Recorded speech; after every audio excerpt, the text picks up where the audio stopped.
guys, this is Stormouse03, and this is my Witcher 2 Assassins of Kings Dark Difficulty walkthrough. Alright guys, so we're still in Chapter 1, and we're going to be doing a couple of things this time, including doing some work on getting these Blasphemers outfits. So I bought from that guy in the square the diagram for studded leather, hardened leather, and robust cloth. And you'll see you need different ingredients for each one. And now when you go to the Dwarven guy, craftsman, you'll see sort of what materials you need for this entire Blasphemer's outfit. And so right now I'm going to be working on getting some materials that I'm going to need in order to put that entire outfit together. So if you start from the harbor and you take this path over into this little cave, you can come here and farm for some silver ore, which is important because you're going to need 12 pieces of silver in order to make the silver sword that goes with this armor set. And so this cave is a good place to grab some of that silver. There's going to be a ton of neckers down here. You'll notice it changed from day to night there. I had just had the game idle for a minute. So you come down in this cave, there's going to be a ton of neckers, and you just want to you can circle around that center thing, but it gets kind of dangerous. You see how I was getting hit there, because these neckers have an incredible ability to hit you and surround you in that spot. So I'm going to show you how a good safe way of doing this is to come back to this spot right here. None of the neckers will follow you, and all you have to do is go in there, hit them with magic, or hit them with your sword a couple times, and then back up into this area, let your magic recharge, and keep doing that until you kill them all. And so I've sped this up because it takes a little while for me to actually kill them all, so just so you don't have to suffer through that entire long thing. But you'll see how they sort of come up in the entrance there a little bit and then back up. They will not follow you all the way up in here. So if you come back around around the lip of that entrance, you will be completely safe and able to recharge your magic and stuff. This is also a really good spot to get the achievement to kill 10 enemies without getting hit, because again you have that area where you can go and be safe and whatever. So you can do that there. I actually got that achievement when I was not recording, which is fantastic. But in any case, that's a good place to do it if you haven't gotten that one yet. So once you've dealt with all the neckers, you can just walk around, use your medallion to kind of locate the little caches of places where there will be ore and stuff to pick up.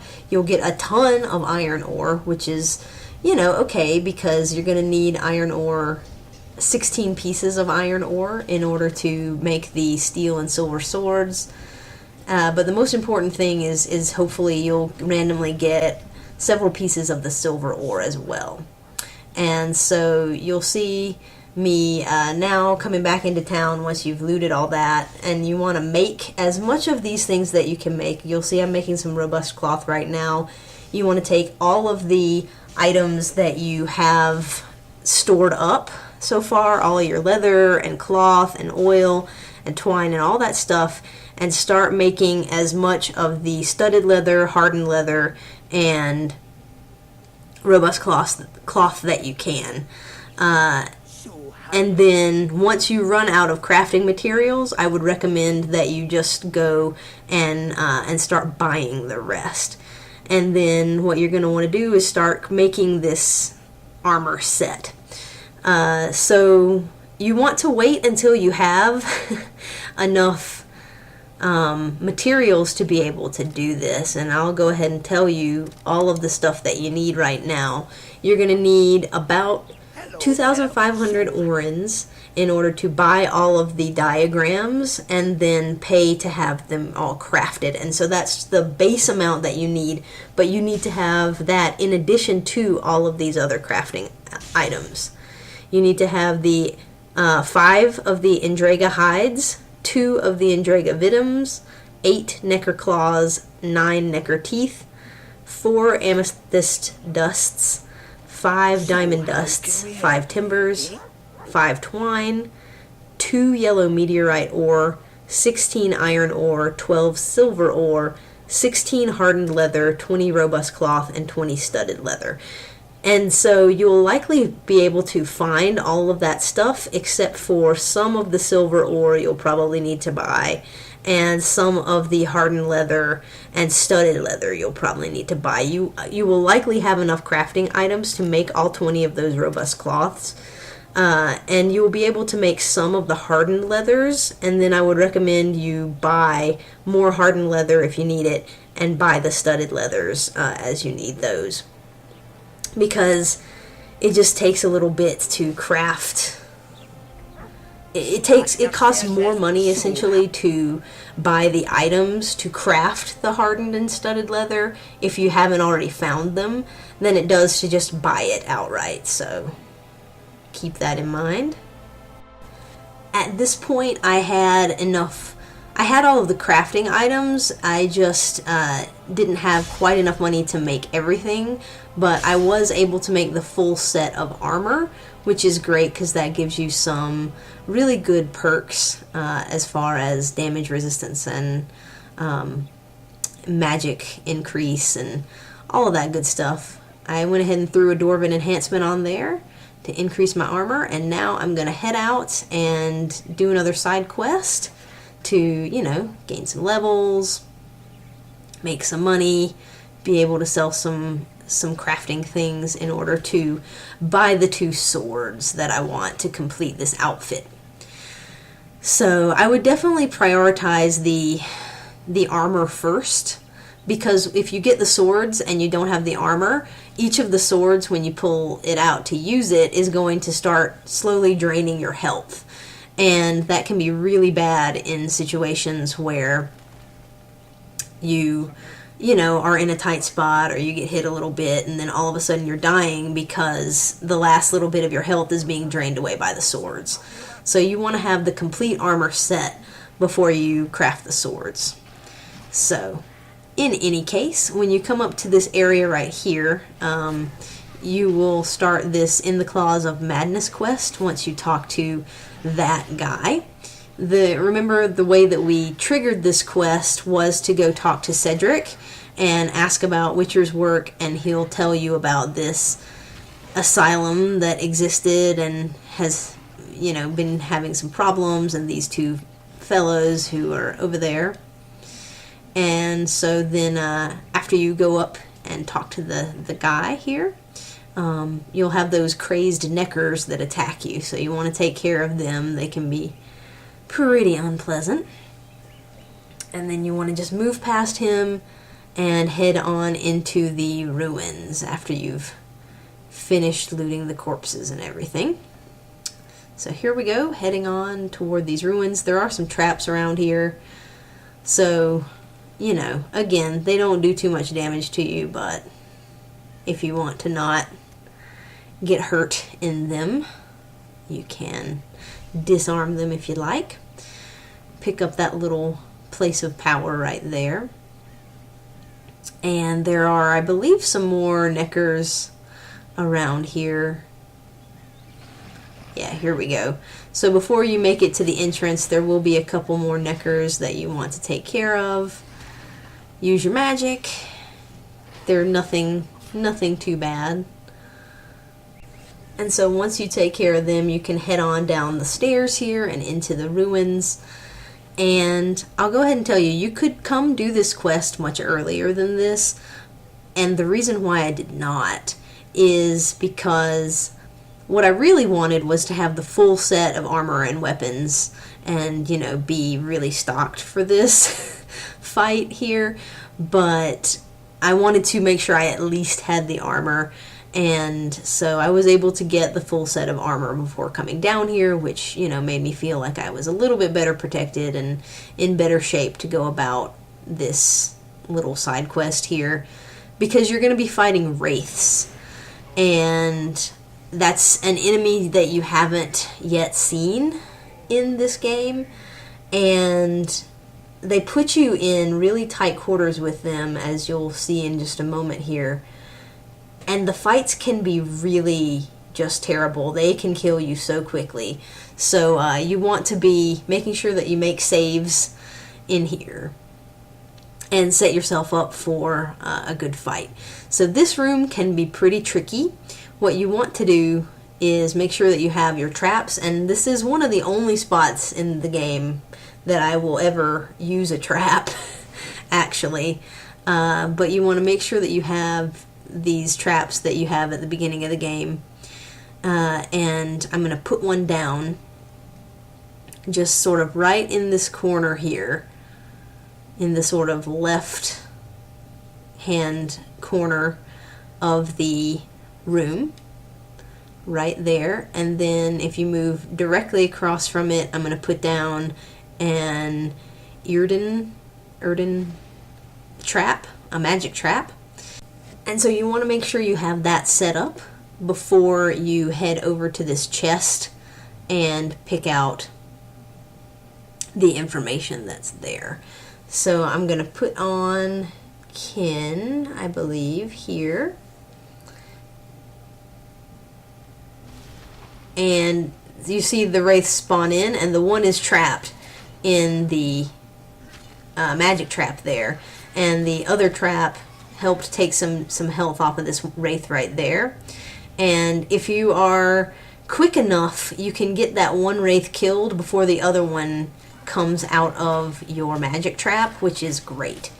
That's what you want to happen, because if you get both of them attacking you in this small little area, it just becomes incredibly frustrating to try to get around them all, or around them both, and get hits in on them, because they can just be incredibly damaging, especially if one catches you from behind. So, in any case, the information, I think it was like a book or a scroll or something you got out of that chest, is the first of 4 that we will find in order to get a little side achievement here, which is cool.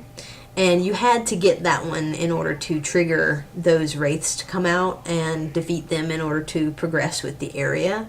So that is what we did. And there's nothing in here, just a disappearing dude. You have to continue through this fire here. Or not through the fire, but toward the fire. And I actually set myself on fire right here and almost die, because, you know, that's exactly what you want to happen. But there's a good sort of little fix for it right there. I was like, oh my god, I'm gonna die, and have to do that room over again, and no, I don't want to do it. So what I did there was put Ken on, and that sort of counteracted the fire, the me being on fire bit, which was pretty cool.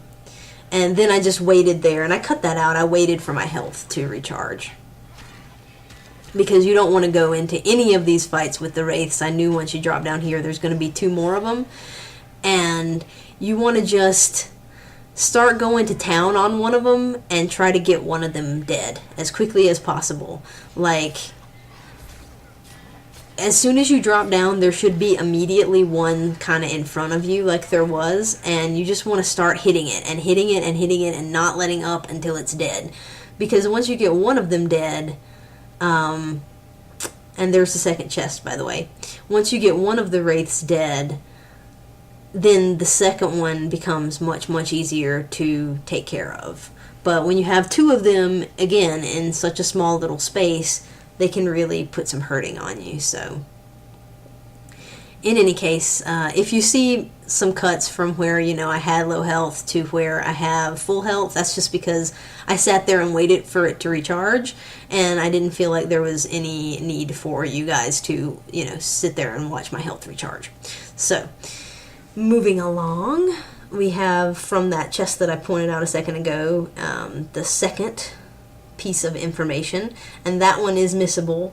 It's not required to move on, so you just want to make sure that you look in that corner for the chest that's sort of glowing red and pick it up so that you can get your librarian achievement here later on.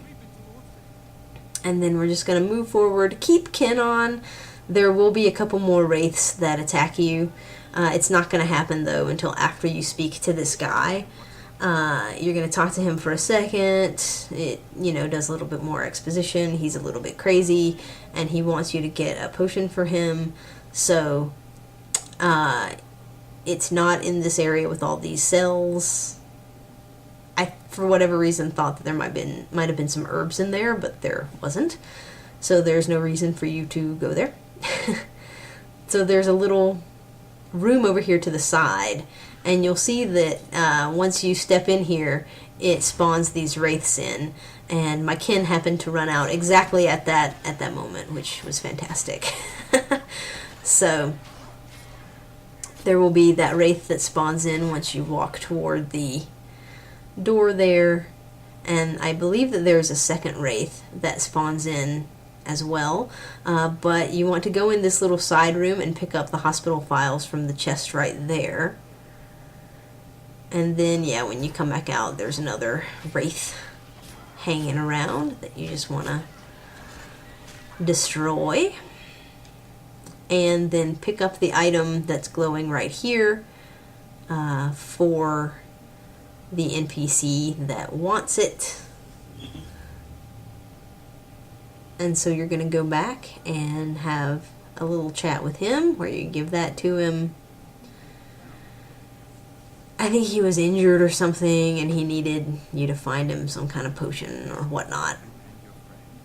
In any case, you're trying to convince him to leave, but you'll have to do a little bit more before he will actually go with you.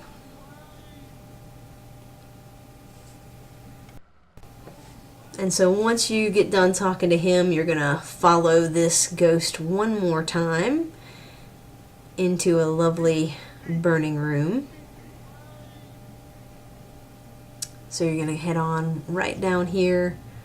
I don't believe there are any more enemies for you to fight in this area, so you don't have to worry too much. After you get done with that last set of 2, you're just going to go in here and trigger a scene where you speak to this ghost, and you're going to have a choice here, as there are in most of your side quests. You can choose to either help out the guys and kill this ghost, or you can choose to trick the guys and kind of sacrifice them to the ghost to bring about justice. But either way, once you get done speaking to him, you can head around to this chest in the back and find your last hospital file and unlock that librarian achievement, which is a pretty sweet 30G. And what I'm going to choose to do is to help out the ghost, because it seems like the right thing to do, and it also helps avoid a fight. So, for both of those reasons, but mainly because I feel like the ghost deserves justice, these guys are shady, and, it's not any skin off my back to see them brought to justice here. So you talk to that guy, you go back outside and meet with his friend, and here's where you have the choice to, take them back to him or tell them that he wants them dead and go back and fight the ghost. So if you choose like I did, you'll just bring these 2 guys back to him, and all that's left is to wait while they are destroyed. And that sets this ghost to rest. I also got a nice little level up there for finishing this quest out. And you can go back and loot their bodies and grab, quite a few orans off of their corpses. So You also get a formula and a diagram for another silver sword, although that doesn't really matter because we're going to be making the best silver sword you can get in this part of the game here in a second.